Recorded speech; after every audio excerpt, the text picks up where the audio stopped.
ఈ రోజు అందరినీ చూశాను, మీ ఊర్లో అందరికీ సెల్ ఫోన్లు ఉన్నాయి, స్మార్ట్ ఫోన్లు ఉన్నాయి.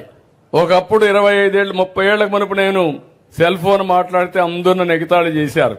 ఇప్పుడు ఆ సెల్ ఫోన్ లేకపోతే మామూలు పిల్లలు కూడా సెల్ ఫోన్ తోనే పుట్టే పరిస్థితికి వచ్చారు. పుట్టంగానే సెల్ ఫోన్ ఇస్తేనే ఏడు పాపేసే పరిస్థితికి వచ్చారు. అలాంటి పరిస్థితుల్లో మనం ఉన్నాం. ఈ రోజు మీరు చూస్తున్నారు టెక్నాలజీ. మీరంతా ఏం ఆలోచిస్తారంటే టెక్నాలజీ పెట్టుకొని మీ వాళ్ళకి ఎవరికైనా మెసేజ్లు పంపించాలంటే పంపిస్తారు, లేకపోతే ఒక సెల్ఫీ తీసుకుంటారు. నేను వస్తా ఉంటే ఇప్పుడు సెల్ఫీ అనేది మామూలుగా అందరికి అలవాటు అయిపోయింది. కానీ నేను ఆలోచించేది ఆ సెల్ ఫోన్ ద్వారా మీకు మెరుగైన సేవలు ఎట్లా అందించాలో అందించడానికి మీ ముందుకు వస్తున్నాను.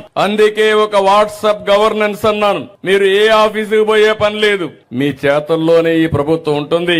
ఏ పని కావాలన్నా మీ సెల్ ఫోన్ తీసుకొని కొడితే ఆ సర్టిఫికేట్ కావాలన్నా పని కావాలన్నా రికార్డ్ చేసి అధికార యంత్రాంగం జవాబుదారితనంగా పనిచేసే పరిస్థితి వస్తుంది. మామూలుగా మీరు ఒకసారి కాగితం ఇస్తే పారేస్తారు, గానీ మెసేజ్ కొడితే మాత్రం అది ఇంక రికార్డ్ అయిపోతుంది. మీరు ఎప్పుడు పెట్టారు, ఏ టైంలో ఇచ్చారు, దానికి కన్సర్న్ ఆఫీసర్ ఏం చేశాడు, మీది సరి అయిన డిమాండ్ అయితే మీ కోరిక అయితే దాన్ని నెరవేర్చవలసిన బాధ్యత ఈ ప్రభుత్వం పైన ఉందని చెప్పి మరొకసారి మీ అందరికి హామీ ఇస్తున్నా.